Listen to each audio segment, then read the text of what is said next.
All right, the fellas, is it live now or not? Well, we're recording now, but this is just us saying hello and how are you? I'm not gonna lie, mate. I'm just finishing eating a chippy. Love it. So if you could just bear with me for like 30 seconds. Yeah, enjoy it. Take it in. What are we talking about? Temporary traffic lights. Oh, so the reason we had to push it back because I timed it perfectly to get back from this training session, but then there was 3 sets of temporary traffic lights coming back from this town that's like 25 minutes away from me, and all of them were red. So that added like a whole other 10 minutes, and then just work traffic and getting in, and then I literally got in the shower at 7:10. But we're here. Do you know what I mean? That was long, man, but we're here. We're alive. You've got your chippy, and is that Vimto? What drink of choice is that? It's tradition, yeah, to have a dandelion and burdock with your chippy. I have no idea what that is. Ever heard of dandelion and burdock? Is that some northern thing? Because I'm very southern. Whoa! I'm not bringing up this north-south divide right now. Yeah, like the Arctic Monkeys. Who? The Arctic Monkeys, the band. Yeah. Oh, right, yeah. Have you heard the song "Suck It and See"? No. And he's like, "You're rarer than a can of dandelion and burdock." That's what. So is it flavoured with dandelions? Fuck knows, man. I just drink it and it tastes. That's all I can say on the matter. Yeah. Respect. Right, that's done. That's done. You know what? I don't even mind if you keep that in, you know.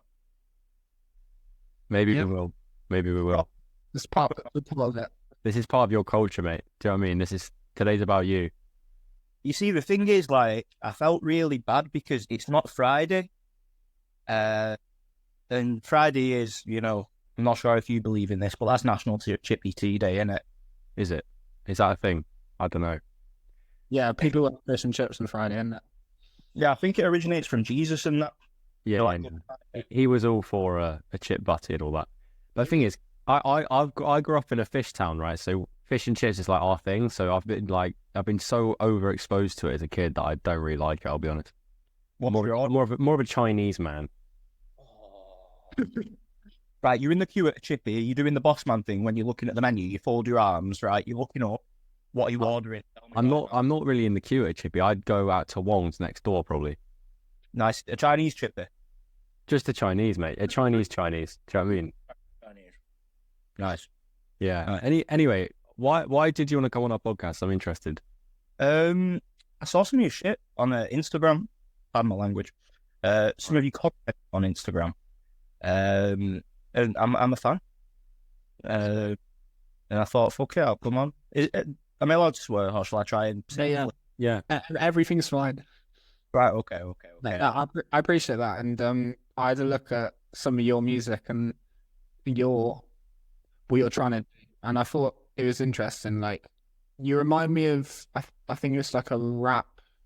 Was it a group called The Streets, or was it just one? I idol that. Yeah. Lucky enough to have met him, Mike Skinner. Yeah. That's my hero. That's who. Sort of when my dad showed me A Gram Don't Come for Free when I was a kid, that album, I sort of knew what my destiny was from then, I think. But with social pressures and things like that, and you don't want to be that white boy making rap music, and you know what I mean. Like, I only really this last couple of years I thought, what, fuck it, I'm doing it.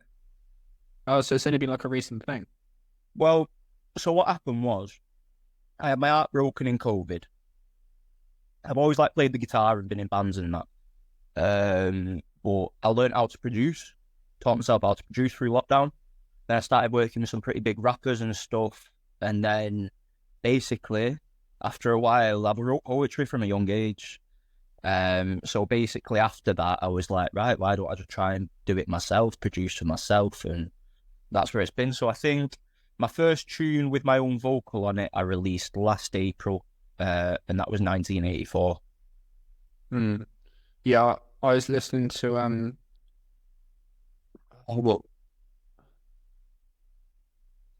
you released a single. I can't remember the title for now, but you're talking about these like social observations and stuff. Yeah, that's kind of like the theme. Yeah, my first question that I'm kind of interested in is like, what are some of these social observations that are that you kind of noticed? So I grew up and live in a town called Wigan, if you've heard of it, in the northwest of England. And it's traditionally a coal mining town, very lower working class. And it's just sort of my observations through the life of the working class and these sort of trials and tribulations that we live our life by, but also sort of the control that's over us and the things that happen behind the scenes, the social learning theory, all that sort of stuff. And I just sort of try and pick apart the world that we're living in. I think the music that I make, it's very cathartic, and it's basically the trials and tribulations of a young man trying to navigate the lower working class and all the obstacles that are in the way, like government pressure, societal pressure, social norms, ways that people have been living their lives for 200, 300 years, and they immediately think that's the right way, but they've never left their town, they've never travelled, they've never embraced these other cultures and stuff. So it's just sort of like a collection of my life experiences, really, and what I think. My head's a bit fried, I can't lie to you. So it's like, it's sort of my internal dialogue, really. That's what I try to put onto paper. Yeah, it sounds like you've kind of entered a new stage of life, and you probably had an old self that was vastly different, and you try and tell stories about the old self through new ways and help other people kind of not get into that. Does that sound about right? Yeah, definitely. I think if you look at the umbrella of rap music particularly as well, you look at like drill music, trap music, it's all encouraging, inciting violence, drugs, sex, all that sort of stuff, and you don't have to conform to those images. And I do feel that I empathise with the young people of the world based on the media that they're consuming and based on pretty much everything that's programming in them and conditioning them into their belief systems. So yeah, it's sort of down that line, really. And isn't the best sort of like creative stuff an expression of our internal dialogue, right? Because one of the key essences of creativity is like bringing something into the world that isn't there before, right? That's unique. Yeah, there's of value, okay? And the best way to do something unique is, well, we're all individuals, right? We're all having our own unique experience of life, and that's going to create a unique sort of way that we talk to ourselves and the things that we think, and that internal dialogue, like you said. So that's the best way to create, I think, is to express your own internal dialogue, and you do it through your rap music. But my way to doing it is through like making videos and content about psychology and personal development. But really, we're doing the same thing. It's just like that's what the voices in our heads say, and we're using some kind of vessel to express it. So I think that's really nice. Yeah, I do associate with like the psychology side of things as well, because I feel like as much as in like the secondary education you can sort of choose to learn about it, I do feel like we should be learning about it from a much earlier age than what we are, because you mentioned it yourself, the human experience. We're all individuals and we're all navigating our human experience in our own way. And there's no one to really tell us what is right or wrong to navigate this experience. I just feel like people are pushed into conformity or certain ways of thinking or ways of behaving that lead to who they are. But who's to say that I'm right and they're wrong? You know what I mean? Let people be people. Yeah. It's interesting because we've said before, with life, you don't get given a guidebook of this is how it's done. Like you get told how biology, chemistry, and physics interact to create the natural world, but you don't get told like how to live a fulfilling, meaningful life. And surely that's what education should be about. But I think the reason we're not given that when we're kids in school is because actually no one has the fucking answer. Like teachers in school aren't fulfilled. They don't live meaningful lives, really, right? There's the odd one that you come across and go, yeah, he or she's like in it and lives that life. But most of them are just trying to get a paycheck like everyone else. So it's a tough one. And the reason I think psychology is different, it's just my own personal opinion, but see what you think of it, is like the natural sciences, they tell you what the world does. But psychology tells you how you interact with the world, which is actually a much more important thing, because that's your life. Your life is interacting with the world. You don't see cells and chemicals and molecules and physical forces acting on one another. you see people and relationships and emotions, and you deal with your own thoughts and feelings and beliefs and the demons in your head that won't shut up when you wake up in the morning. That's what you'll deal with. That's your life. So your life is psychology, and therefore psychology is the study of life, and it can be applied to anyone, anywhere. So yeah, great, man. When I'm interested, like, is being a white rapper still an unpopular and sort of frowned upon thing for you? See, I wouldn't like to shit on anyone right now, and I am currently wearing a Nigeria t-shirt, so I don't want to look like I'm culturally appropriating or anything like that, but I identify more with punk than I do rap. The only way that I can explain it is the way that the radios work, the DJs work, the entire music industry as a whole. I'd like to think I have quite a bit of experience on this at this stage now. It's not necessarily about message and content and substance. It's about image, much is most of the modern world. It's about how you look on socials. It's about how you look in a room. And basically, a lot of gigs, it's difficult as a white rapper. I know a lot of people that are white that do rap. There's obviously some very, very talented ones. But if you look at notable examples such as RD or H, I'm not belittling the message.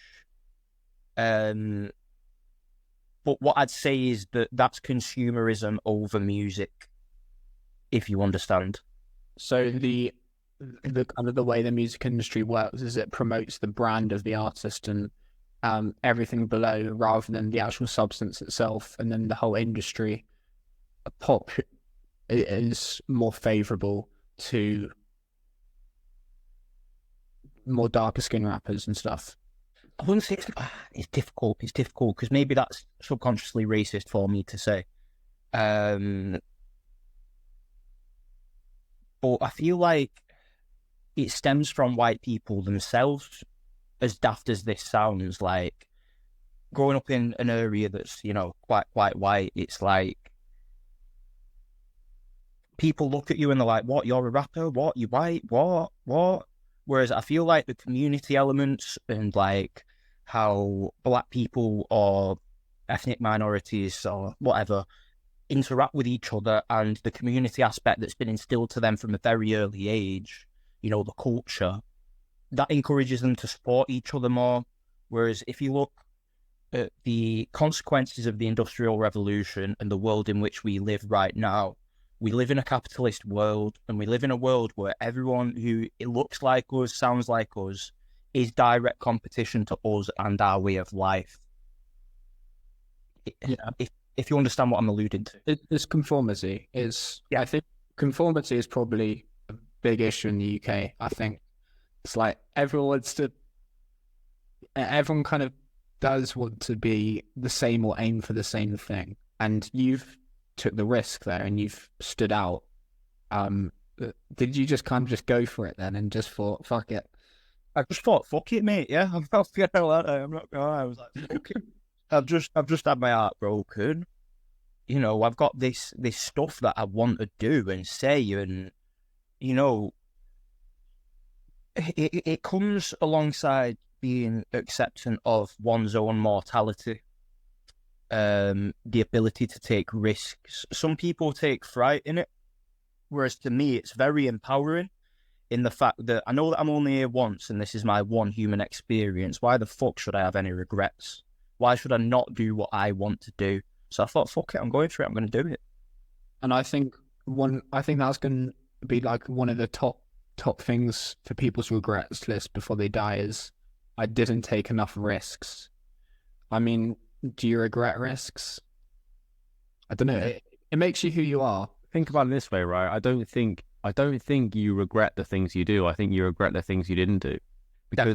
Because you don't regret mistakes, do you? Like, I joke about it with like talking to my friends now about how much hours we spent on Fortnite and FIFA and money I spent on FIFA points and V-Bucks and all that kind of shit, right? No, but that's like a relatable thing for my generation, and like they're in inverted commas mistakes that I could say, oh, I regret spending like a couple £100 or whatever. Imagine if I'd put that into something different, or like those hours I'd put into something different. But I don't actually regret them, because that was my teenagehood.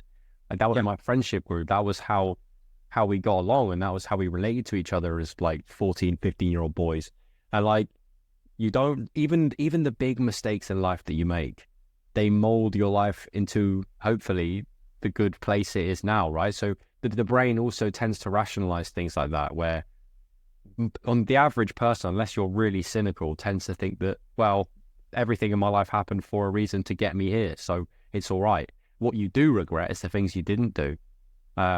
You know, there's a risk you want to take and you don't take it. That's a real pain. And it's not like a pain of like a heartbreak or something. It's like it's an existential pain. It's like there's a version of you out there that did that thing in your life that's now died. Like that potential is dead. You know, you're not going to be able to do that thing. So it's a tough one, isn't it? Because if it being like everyone else is comfortable, like you can just blend into the furniture like a chameleon and not be noticed and not be ridiculed. But like, if you don't do something different and stand out, you'll just get lost. You'll get lost in the comfort of being like everyone else. Whereas standing out is painful, but I think it leads to more meaning in the long term. Because when things work out, that's when people ask you how you did it, you know. These people that are kind of like everyone else, do you reckon they're okay with that? No, they're not happy, mate. Is the average human being happy? No. You literally go to a local supermarket and stare at people. They are not happy in life. I mean, I'm sat there buying broccoli the other day, and I'm looking at this woman. I'm like, you are like in your prime of your life, love. You're in your late 20s, early 30s, and you just look distraught with everything. You're staring into the courgettes, just fuming that you're alive. I mean, I'm like, you should have zest, love. You should be running around, like enjoying the breeze, bro. Like chatting to people, and I don't know, like just people don't seem to have this like hunger to be alive, and I think it's because they're not doing what they really love to do. They're doing what's comfortable. It goes both ways, though, doesn't it? Like, I'd argue that people just aren't present. Yeah. You know, you pair it with the world that we live in at the moment. I use the phrase instant gratification society quite a lot. You look at everything that we do, the short form content, the instant dopamine boosts, drink, drugs, society. People have been conditioned into being unhappy unless they've got some sort of device or anything around them that's immediately going to go boom, boom, boom, you're happy now. So I think it goes both ways, to be honest. And sometimes I think that people aren't in this present moment, and that's why they're unhappy. There was recently, I was watching a clip, I forgot what the gentleman's name was, but he was a Hindu man, you're like a philosopher, and he was speaking about how people need to accept normality. That's where the welly of it comes from. That's where your happiness is going to come from. When you accept that you're no different than the other 8 billion people that live on this planet. We're all just navigating around in our musculoskeletal suit. You know what I mean? And it's like, we're just getting about it. We're getting after it in our own different ways. I just think some people are more aware than other people are. But what was your story of sort of coming to that awareness? Like, why aren't you that person that's staring at the courgettes in Sainsbury's annoyed about life? Like, how have you realized that this is the society we live in? Like, was there a moment? Was it a gradual process? Like, talk me through that yourself. I think I've always had a little bit of an open mind since I was young. You know, I was very lucky that both my mum and dad were very supportive in terms of, you know, educating myself through reading and listening to different forms of music and embracing different cultures. So I've always been quite open-minded, but there was a pivotal moment that came when I'd say I was about 20 or 21 years old. And I read a book when I went away, and my head was fucked. And I went to Amsterdam on my own for 2 days. And I took a book with me called Sapiens by Yuval Noah Harari, if you've read it. And I read that back to front in like a day. And afterwards, my head was just like, whoa. And from that point forward, I think I just sort of took the lessons that taught and tried looking at things through a different set of eyes, really, and seeing things as they sort of fundamentally are, seeing humans, who we are, why we're here. We're just sentient animals on a rock that's flying through space. And I think it's important to remind yourself of that at every given opportunity, to humble yourself a bit, because, you know, that's what we're in. I haven't read *Sapiens*, but I think you have, Joel, as well, right? Yeah. What's kind of the key lesson, the key sort of message in it? Are you asking me or? For both of you, yeah. Well, what you sort of both sort of took from it, yeah. Well, you go first, mate, and then I'll see if I can add any cherries on top of your cake.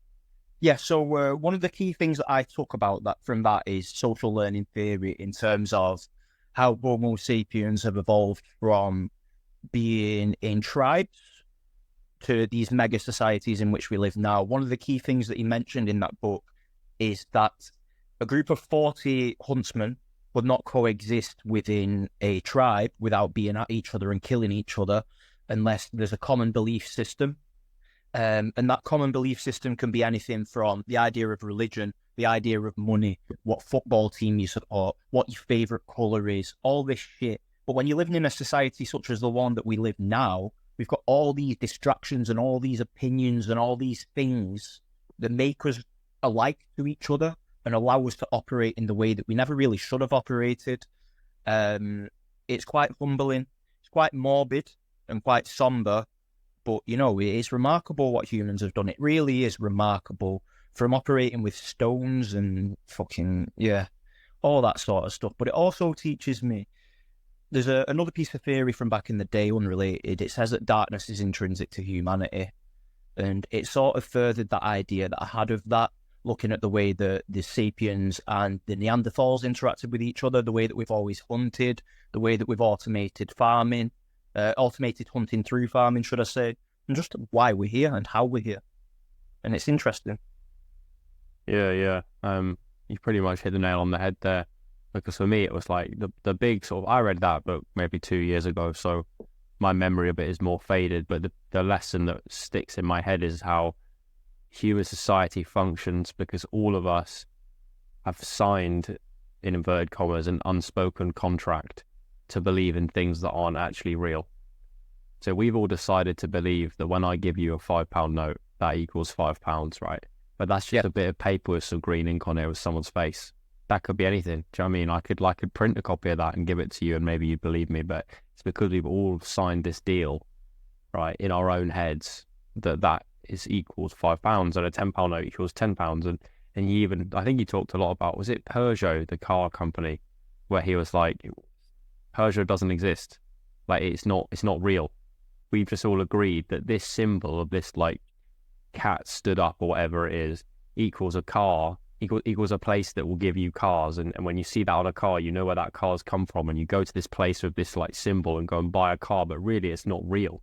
It's just a bunch of people in a room wearing suits trying to sell you something and get more money, which isn't even real, out of you. They're trying to get on, everyone's trying to exchange things that don't exist between each other. And that's how human society works. So really it's this big, like, imaginary, mystical game that we all play in our own heads. You know what I mean? So it's interesting when you think about that and think about that's actually how the world works.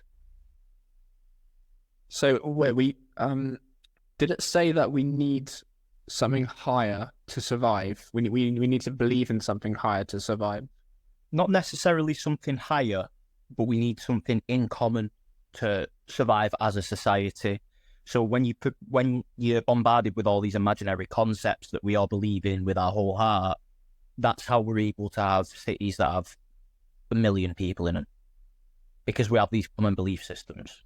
And also, it's something very, very deep in the human mind to categorize people as in-groups and out-groups. And that can even be on the smallest level, right? There's, like, hugely infamous social psychology experiments in the 20th century where they literally split people based on stupid stuff like they prefer this painting compared to this painting, right? So they split people based on their painting preferences. And then one group would, like, these are all strangers, by the way. These people don't know each other. They've just been split on this, like, arbitrary characteristic. And group one would give less money to group two simply based on the fact that they were an out group. And the only difference between them, they were all strangers at that point. The only difference was that they preferred a different painting. So the brain likes to go, okay, who are my friends and who are my enemies, right? Because we're still tribal at the end of the day, the human animal. And you need to find your in-group, your friends, based on a common belief system, right? And then there'll be your out-group, which will be people that don't agree with that belief system. And you can see that in our world today on such a large scale when you look at, different religions or different political ideologies. It's so obvious when you've got this big right versus left divide and you see just people, keyboard warriors, getting fuming on Twitter, like slapping their keyboards, bruv. It's the same thing that we're doing back in like millions of years ago as little like pre-human organisms fighting over food. It's the same thing, right? You've got your mates and you've got your enemies, and you've got to protect yourself and your mates and fight your enemies. And it's interesting. It's the same thing, and people just play these. That's what political and social games are. It's like who's in my in group, who's in the out group, and how do we take the out group down?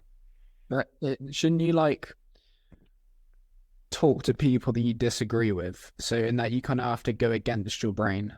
But Jacob, that's a painful experience, right? Because if you talk to someone that doesn't agree with you, you might be wrong because they might be right. Okay. It could be the other way around, right? You could be the right one and they could be the wrong one. But if I have a very big conflicting belief to you and we have a conversation, I'm risking you pointing out how I'm wrong. And that's not nice. That's not nice. That brings about a state called cognitive dissonance, right? Which is where your beliefs and your thoughts and your actions are not aligned, right? So if I believe the earth is flat, right, and you show me proof that the earth is round, I'm going to experience massive dissonance. Because what I'm thinking, okay, this looks like the earth is round, but my belief is the earth is flat. That's a horrible experience because I'm basically realizing that I'm wrong. And I'll like waffle, show you some bloke on Facebook that's ranted at a camera and talked about flat earth theory, right? To try and justify my own belief still because you're in the out group and you're actually a threat to my in group. Does that make sense? Yeah. Was it? Yeah. Yeah, because everyone really wants to be right, and people just don't seem to accept that. And what I always think is you should put your opinion out there, and the goal of it is just to make them think.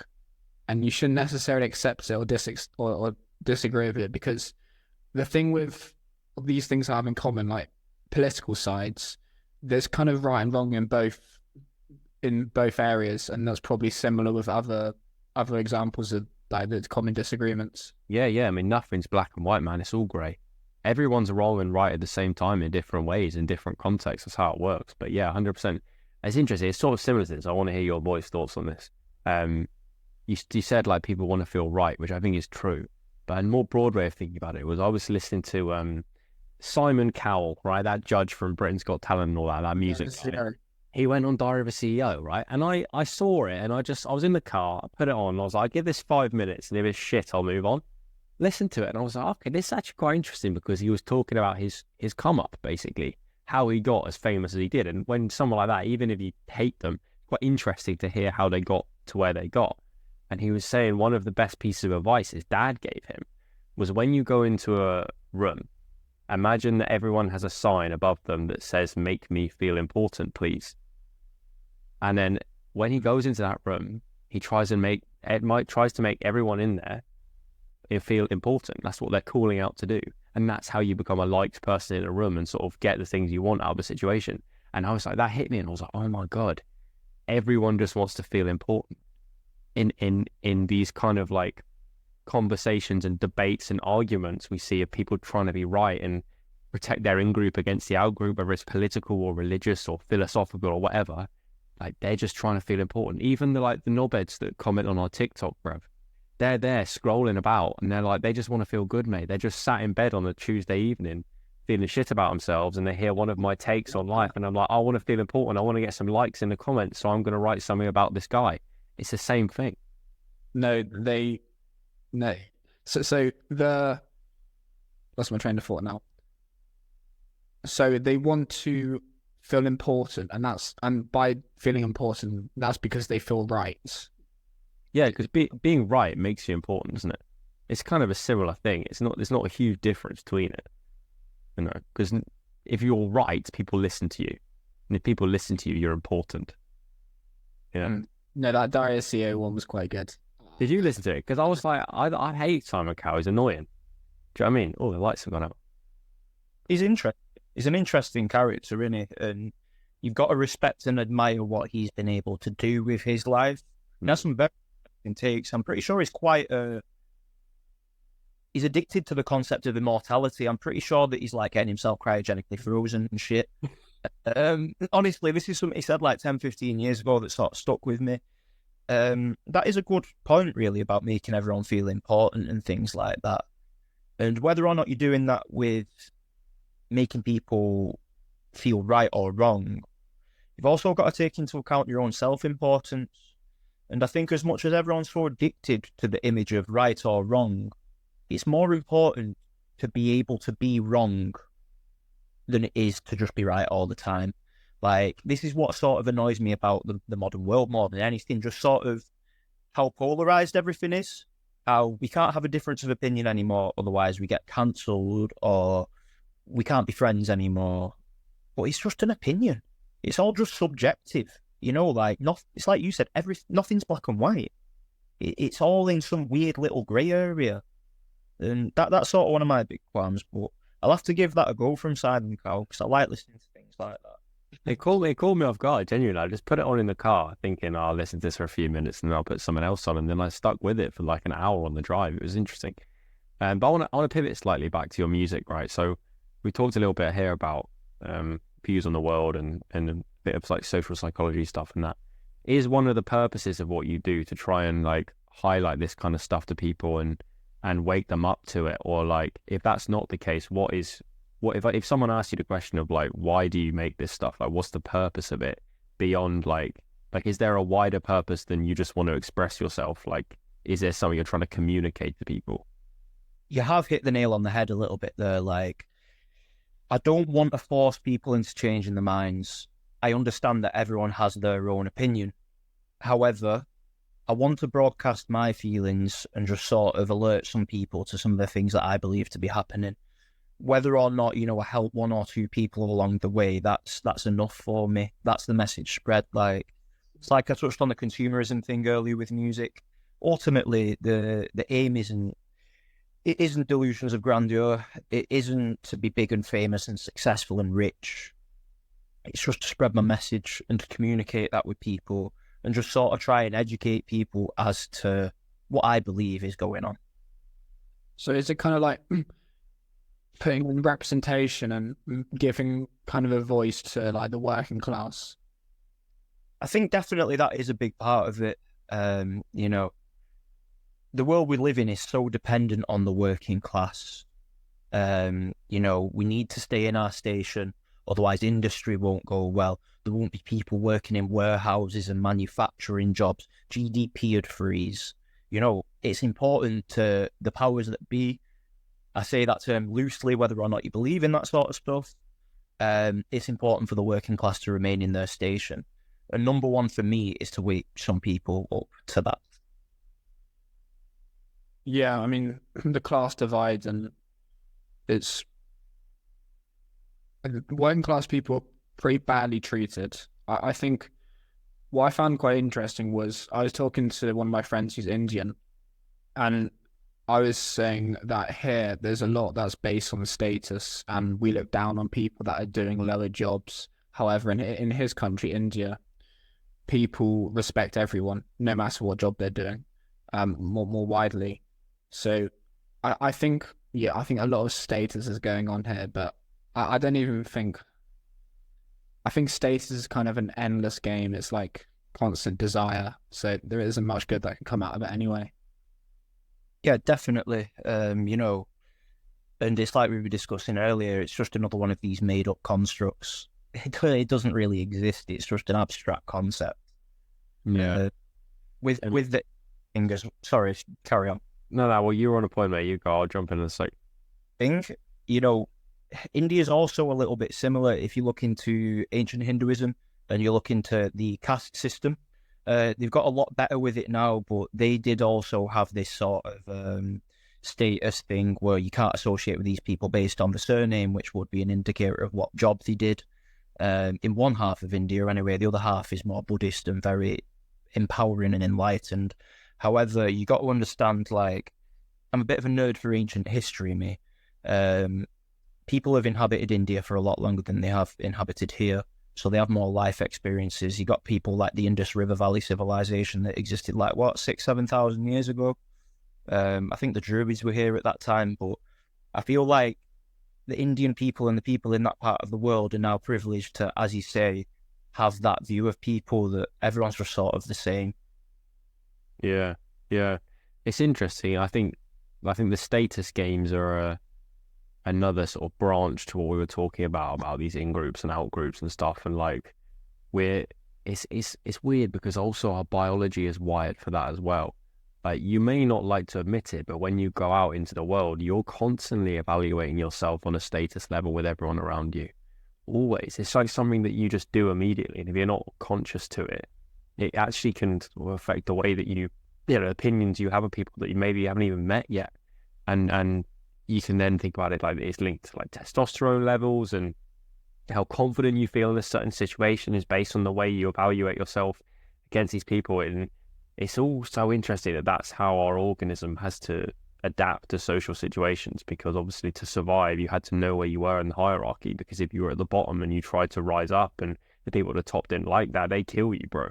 If you're trying to rise up against the emperor of the tribe, he's just going to stick his spear between your eyes. Like, so you've just got to play the game a little bit. But it's tough, isn't it? And I think our modern day version of that is looking down on the Tesco delivery guy or the bin man or the person in the warehouse. And I look at those people with actually the most empathy out of anyone. Like, I don't care about the finance bros that are wearing their quarter zips and going on public transport to whack around with Excel spreadsheets and get paid six figures. Like, they're doing what they're doing, mate. I look at at uni when I would see like an Asda van come and deliver a shop to a student that doesn't give a shit about the middle-aged guy that's dropping off the shopping, and I'm like, that guy has a wife to go home to, and he's just driving about all day giving food to people that don't even like look him in the eyes, bro, just to put food on the table for his family. And it's like, they're the stories of the world that you ain't seeing on the news, bro. You ain't seeing that on social media because it's not glamorous. People don't know that, man. The guy that's lived as a bin man for 20 years, bro, and he just smells like gone off food for fucking 10 hours a day, man. Like, that's a hero. It's not, I don't care about Superman or Spider-Man. I care about Gary, who's worked for the council and he does that shit all the time. That's a real hero, because they're viewed as lower status by snobby people, but like, they're doing the shit that you don't want to do, man. And there's something actually quite empowering and like I really respect about it on a deep level. Yeah, I think there needs to be like some sort of media entertainment about these people. Make it more glamorous. Don't make it more glamorous, but leave it as it is. But like, highlight it. Yeah, make it attractive to people. I want to go up to like these people that work these jobs that I see through my own bias and my own lenses, in inverted commas, soul destroying, and just be like, tell me your life story. Like, take me around with you for a day.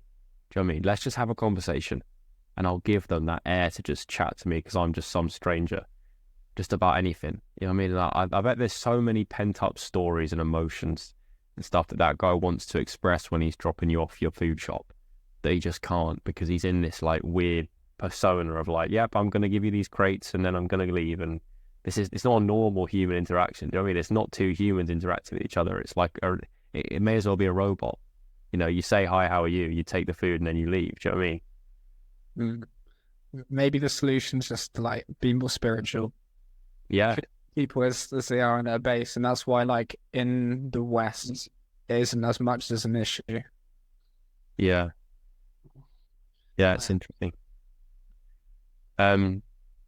So yeah, man. I mean, so talk to me about like, what are your ambitions with this? You talked about spreading your message and stuff. Do you post like on the social media and things? And do you want to get like more music published in a record deal or whatever? Or like, what's the game plan if you have one? Or if you don't have one, that's fine too. I'm just interested. Death to the record labels. Fire up media. I'm a bit of like I said, I grew up on like the punk stuff, so I'm a bit of a fuck the system type. Like, I'm not gonna lie to you, I hate social media. I hate post. I hate having to put this persona on. I hate having to censor what I say on the internet rather than what I'd say in person. I hate it all. For me, like, I don't want a record deal. I just want to be self-published and self-produced. Like, I've got my own studio that I operate, and I offer services for other artists, and I put nights on that give people who don't necessarily have a platform, give them a platform and an opportunity to perform and show people what they've got. And I think it's number one about community ultimately. And it's about being there for one another and supporting one another. And I'll keep releasing music. I've got an EP coming later on this year. My first one was called Scorched Earth, which was a producer one. And the Scorched Earth tapes was basically like documented my time of my life in that period. This next one's called Post Apocalypse.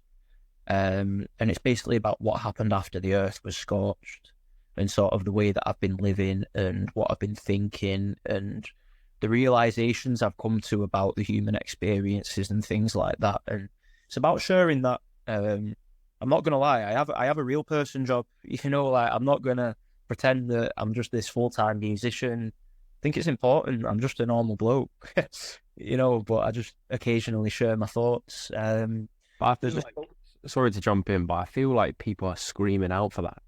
People are screaming out for normal blokes. Do you know what I mean? I feel like we're getting sick of like the Katy Perry, Justin Bieber vibe, bro. Like, we want to listen to music or watch videos or look at art or whatever. Like, we want normal blokes just telling a story about a normal life, because that is what people can relate to. That's authenticity. There's a level with, especially I think with music, where artists get to a level where they reach some success and then their shit dries up. Yeah, they run out of things to talk about. They don't have a normal life anymore. I mean, to use an extreme example, like I loved Ed Sheeran's old music back in like 2010. You know, Multiply was his last proper good album. Before he was like global, worldwide, huge, right? And he now these days has to paint as a creative outlet because music has become work.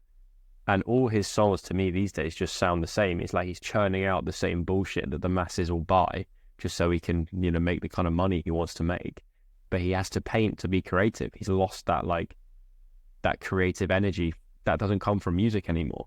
So the fact that you're a normal bloke and you have a normal job, that is actually, to me, that's a good thing for your music rather than something that people would laugh at or frown upon. I think is a positive. Yeah, it's simple. Is it not possible to kind of stay like not go mainstreamed, like not conform to the mainstream demands? That's the plan, and we'll see whether it's possible or not. There's a notable example, obviously not in the UK music scene. It's an American artist called Willie Mason, and about 20 years ago we wrote a song called Oxygen, and that song is about, I want to be better than oxygen for all the kids that are drowning and weak at the knees, for all the people that are on Ritalin because they think they've got a disease, that sort of stuff. Anyway, the vast irony to this is, after that album, Where the Humans Eat, he signed a massive record deal with Virgin EMI, and then he disappeared and never made music for another 15 years until last year. So yeah, it's, everyone has the price, don't they? And it'd be all well and good for me to say I'd love to stay underground. That is my goal right now, but you know, I'm only a human at the end of the day. You know, who's to say that if someone waved a check in my face, I wouldn't flap it? But then maybe I'd be a bellend because I'm violating everything that I claim to believe in. You know what I mean? It's a bit of a yo-yo. Yeah. Like for remaining independent, you need to get the attraction from somewhere. So you kind of like feel like people sell their souls to social media, you know, in order to get that. So you kind of can't win in a way. But like, success sometimes can be like a dragon in angel's clothing, right? It lures you in like a siren, like all the good things and the money and the status and the respect from people. But like, sometimes it's not what you actually want. Like, I don't want to be famous, bro. Like, I want to be able to make good money creating and building my own shit, through my own creativity and my own ideas. And the annoying thing is you need people to look and enjoy your stuff to be able to make the money to continue to do the stuff. But the actual fame part of it, I think, brings more negatives than positives, because you don't want your life to be so public. You know, your brain is wired to know about 150 people. So if you see that 150,000 people have clicked the follow button on one of your social media accounts, you don't know what that really means. Like, you can't conceptualize that many eyeballs looking at you. You know, and if you've got 150,000 people in a room, you'd freeze up. Like, your legs would go like jelly and you'd be scared. Like, so it's interesting, isn't it? That's not what you want, but it's like a weird, slimy byproduct that comes from it that can turn it to its own dragon if you don't really keep check on it. Like, Six, have you met any of these like bigger artists that are like I'm just curious, like, how do they sort of deal with the fame, and how do you sort of see it on them? I'll tell you a little bit more about this off camera. However, I've worked with quite a lot of industry leading artists. Oh, sorry, my thing went. Yeah, I've worked with quite a lot of industry leading artists, and some of the sacrifices that they have made for perceived fame is fucking wild. And that's the only way I can put it delicately on camera. And the implications that they've had and those things have had on their lives is absolutely bizarre. I mean, you look at the entertainment industry in general, I'm not sure how much you buy into this. Certain people will call it conspiracy theory stuff.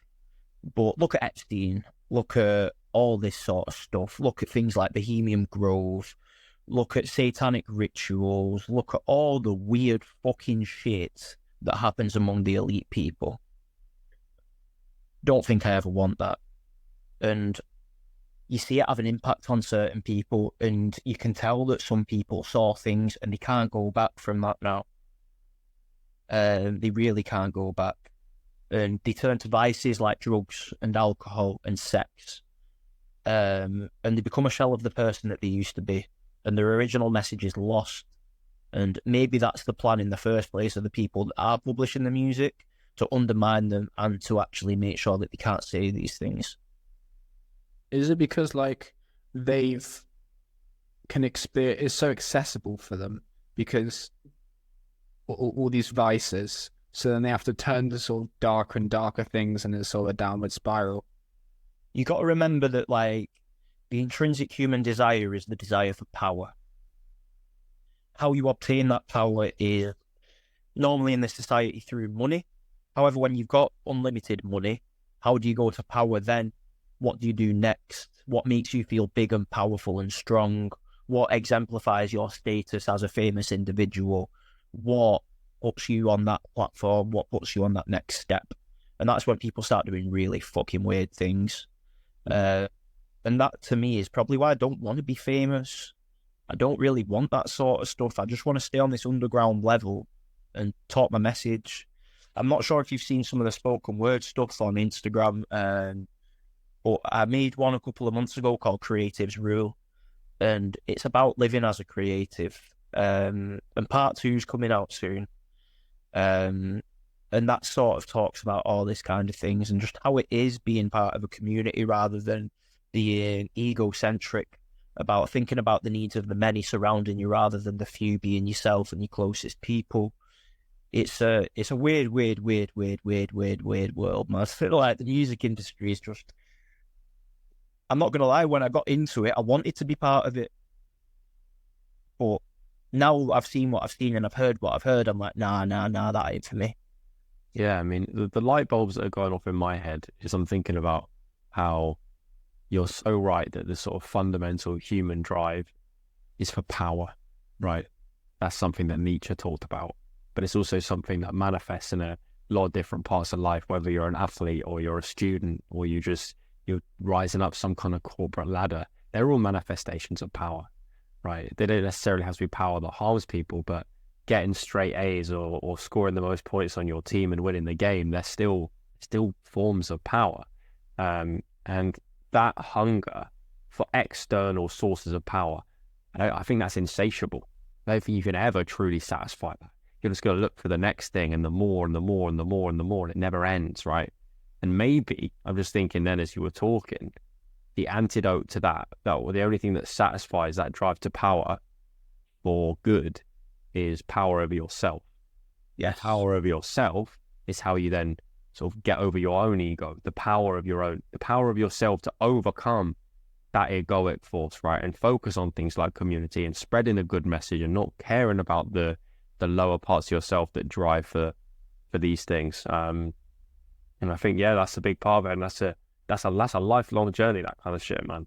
Because as much as I talk here and waffle all these words and explain these things nicely, like the internal struggle is every day for this kind of shit. And I don't win, mate. I don't win every battle, but I'm still fighting the war.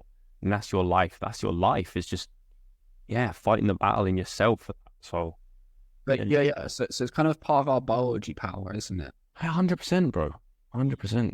Things like when you spoke, it reminded me of 48 Laws of Power in these like big entertainment industries and stuff that goes on. But I'll be honest, like I thought fame would be kind of like a cool idea, but I think like after speaking with you guys, it feels like there's more negatives that come out of it. Yeah. It's like you kind of don't become. It's like you're not you anymore. It's like the persona takes over.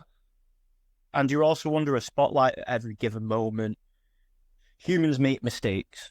We're not perfect. We're not all good and pure and serene. We fuck up. We do shit things. And the more power that's given to us and the more fame that's given to us, the more we think we can get away with things and we're actually above other people and we start doing weird shit. Like times the power thing, if we think back to our biology and the way that we're wired, say, it's not too long ago that we were hunter-gatherers. The most powerful person in the tribe gets the mates, the sexual mates, the partners, which means they can reproduce, which means that their legacy and their blood is going to carry on. And that's where the need for power comes from. It's just now that we're not in a hunter-gatherer society, we're in a different type of society where we're hunting and gathering for different things. We're not hunting and gathering for prey. We're hunting status and we're trying to gather money. It's weird. It's just very weird, the world that we live in right now. And power is intrinsically what everyone deep down wants. But at the same time, if you choose not to indulge in these things that give you perceived power, the powerlessness is actually probably the best state to be in, because you have discipline, you have self-control, you're self-aware, and those are probably the three most important things to human life. Yeah.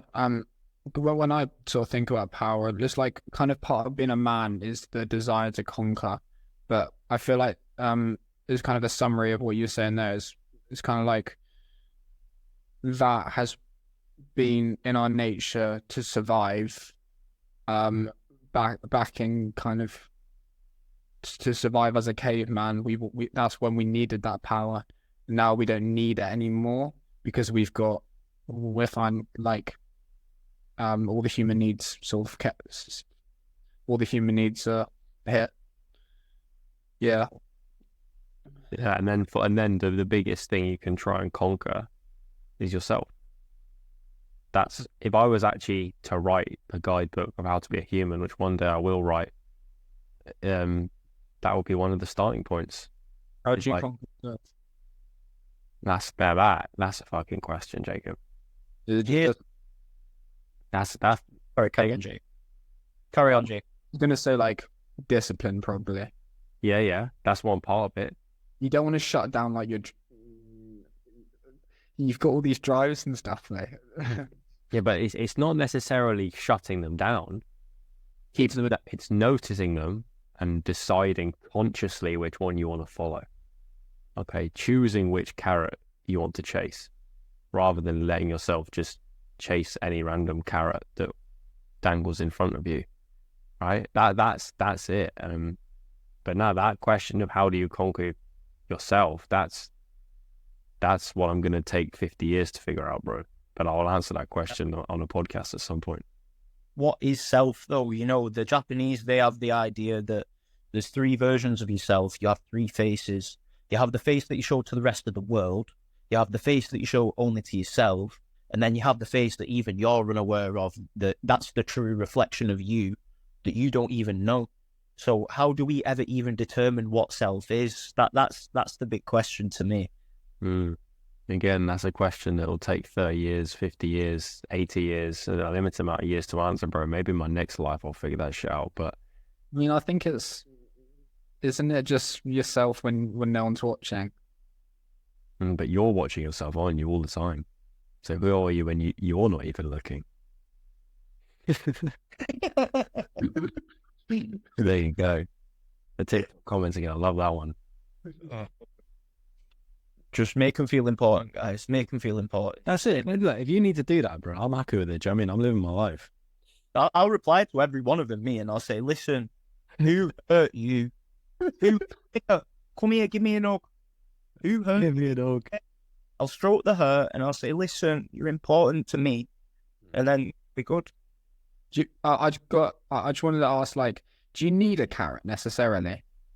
Like, Tell me what you mean by that, Jake. Elaborate on that. No, I think there's something you're asking it's it. about chasing carrots. I'm like, do you need a carrot? Like, why don't you just be carrotless? Yeah, but Jake, bro, do you just stare at a wall all day? No. Then you're chasing a carrot. Shall I? Yeah, but monks do. Yeah, monks are still chasing the carrot, bro. They've just chosen to chase the carrot of like enlightenment in a piece, but it's still a carrot. Do you know what I mean? It's like an organic carrot in it. Yeah. Iced. Yeah. It's Like we're all carrot. GMO. But Yeah. they're like a carrot, it's got an aura around it, it's glowing. Yeah. Yeah, but at least the thing with them is they're conscious of the chase. They know what they're doing. They know that enlightenment's not really a real thing that they'll ever reach. It's not a state. It's a journey towards it. That's their life, is their commitment to their faith, right?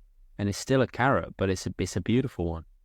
No, it is because we, as humans, like literally what life is you're motivated, you're in a motivational state to reach a goal and you achieve the goal or you don't achieve the goal. That's life. Right? That's how you exist. To the smallest level of when you open your eyes in the morning, you're in a motivation state to get out of the bed. The goal is to get out of the bed. You fulfill that goal, right? Some people, if they're clinically depressed and stay in bed all day, they don't achieve that goal, right? And then the next goal is, okay, I'm in a motivation state. Now I'm going to go and shower. That's the goal. And you can just expand that on so many levels of existence. That's what we're doing. So the monk that may have relinquished all material desires is still in a motivation state of, right, I'm going to give faith to God today.